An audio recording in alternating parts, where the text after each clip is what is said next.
ang nag-deliver papunta sa bahay nila Pangulong Bongbong Marcos at Speaker Martin Romualdez mag-insert o magpasok ng 100 billion worth of projects sa BICAM. Sana po ay hindi nila ako mapatay bago ko mailabas ang lahat.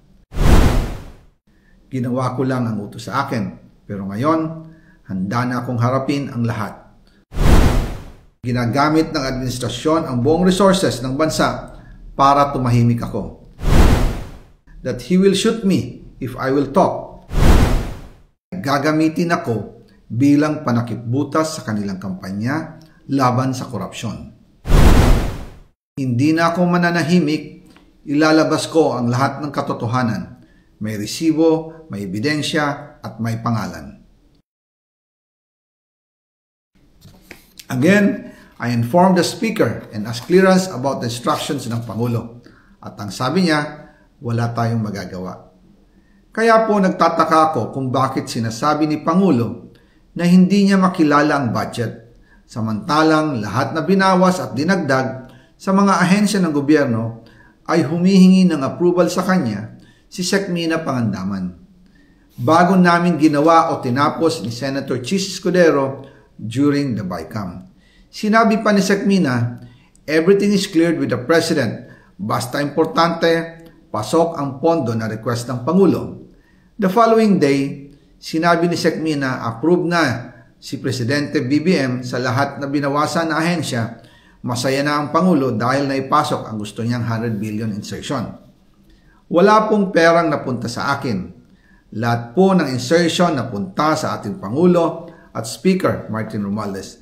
Ako lang at ang aking mga tao, sila Paul Estrada, Mark Tiksay, at ang aking mga security ang nag-deliver papunta sa bahay nila Pangulong Bongbong Marcos at Speaker Martin Romualdez sa North Forbes Park, South Forbes Park hanggang sa Malacanang. Yung mga deliveries po ay merong record ang aking mga tao. Totoo po yung sinasabi ni Orly Gutesa na nag-deliver siya sa Forbes Park. Totoo din po ang sinasabi ni Orly Gutesa na nag-deliver siya sa Malacanang nung siya ay nasa Senado. Para mapatunayan ang mga litrato na deliveries ay ilalabas ko po together with this video.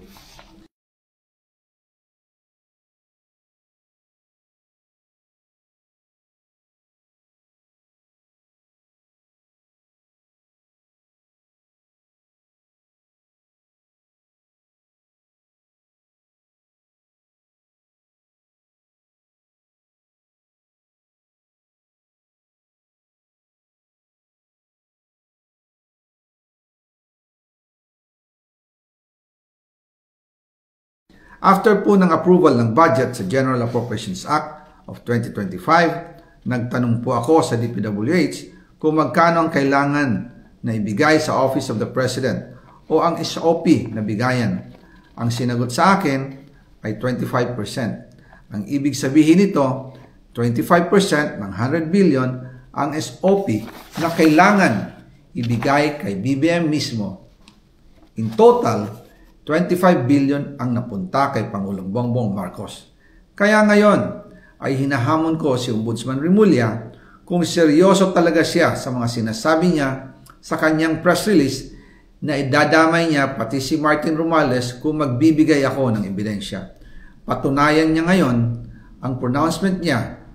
Imbestigahan niya ang fraternity Brad at ang kanyang kaibigan na si Speaker Martin Romualdez kung talagang tutupad siya sa tungkulin niya. Imbestigahan din niya si President Bongbong Marcos. Sabi nga ni BBM ng SONA, let's do it right at mahiya naman kayo, hindi po ba? Nananawagan din po ako sa Senado na imbestigahan ang 100 billion insertion ni Presidente. Alam ko po na hindi gagawin ni Ombudsman Remulla ang hamon ko. Pero magaling ang Senado sa imbestigasyon at ako ay naniniwala na dahil sa kanila, lalabas ang katotohanan.